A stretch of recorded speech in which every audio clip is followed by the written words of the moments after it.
Publishing presents The Four Agreements, a practical guide to personal freedom, written by Don Miguel Ruiz and read by Peter Coyote.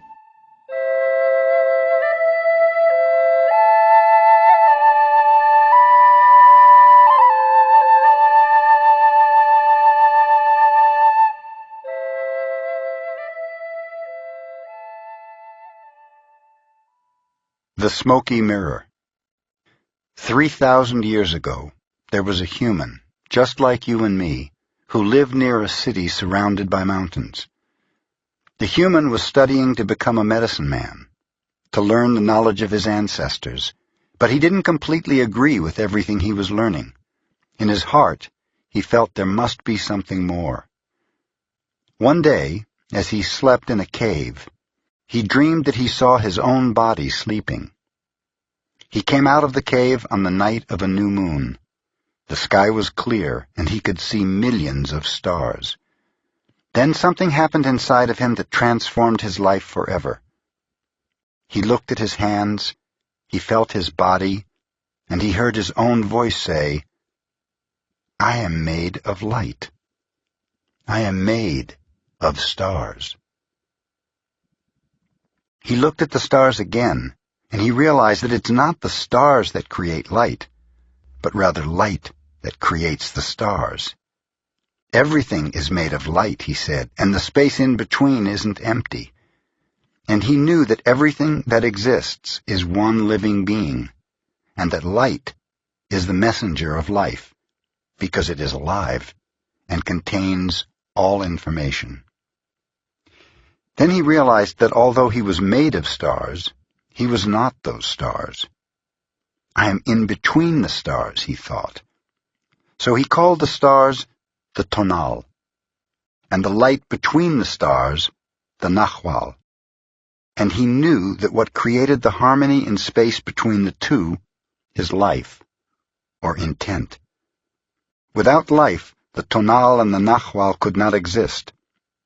Life is the force of the absolute, the supreme, the creator who creates everything. This is what he discovered.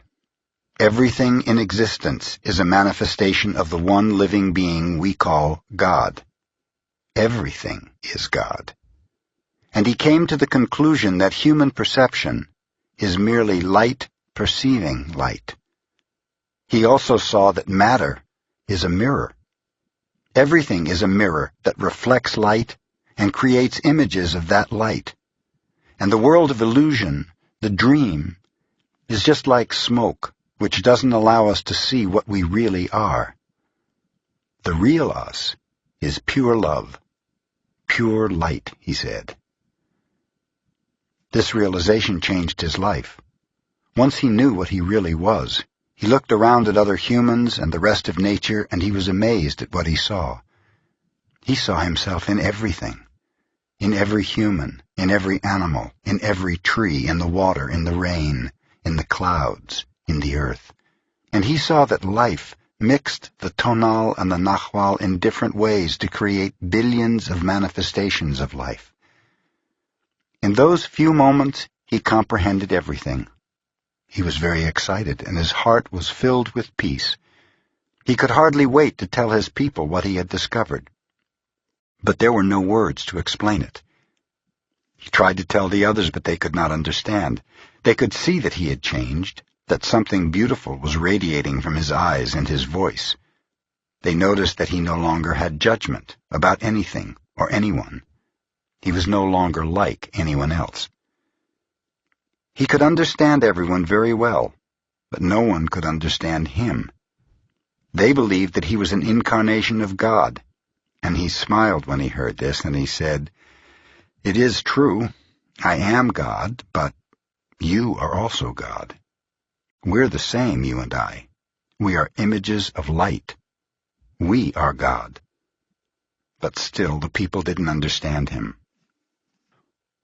He had discovered that he was a mirror for the rest of the people, a mirror in which he could see himself. Everyone is a mirror, he said. He saw himself in everyone, but nobody saw him as themselves, and he realized that everyone was dreaming, but without awareness, without knowing what they really are. They couldn't see him as themselves because there was a wall of fog or smoke between the mirrors, and that wall of fog was made by the interpretation of images of light, the dream of humans. Then he knew that he would soon forget all that he had learned. He wanted to remember all the visions he had had, so he decided to call himself the Smoky Mirror, so that he would always know that matter is a mirror, and the smoke in between is what keeps us from knowing what we are. He said, "I am the smoky mirror, because I am looking at myself and all of you. But we don't recognize each other because of the smoke in between us. That smoke is the dream, and the mirror is you, the dreamer."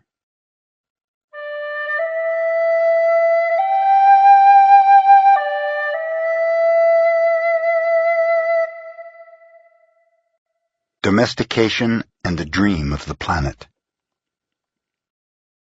What you are seeing and hearing right now is nothing but a dream. You're dreaming right now in this moment. You're dreaming with the brain awake. Dreaming is the main function of the mind, and the mind dreams 24 hours a day. It dreams when the brain is awake, and it also dreams when the brain is asleep. The difference is that when the brain is awake, there is a material frame that makes us perceive things in a linear way. When we go to sleep, we do not have the frame, and the dream has the tendency to change constantly. Humans are dreaming all the time. Before we were born, the humans before us created a big outside dream that we will call society's dream, or the dream of the planet.